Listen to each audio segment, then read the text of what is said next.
Hello guys, welcome back to my YouTube channel, and today I am going to show you how you can view a private profile without following someone on Instagram. So let's dive in.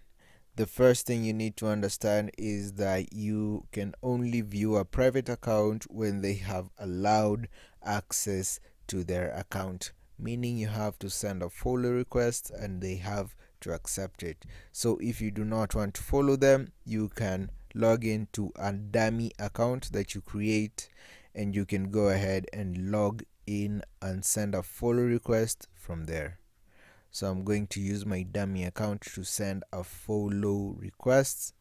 So you go ahead. This is an example of a private account. You can see that I do not know what they've posted.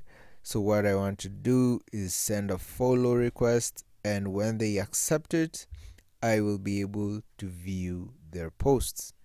So I've sent my request, and once they've accepted, I'll be able to view it.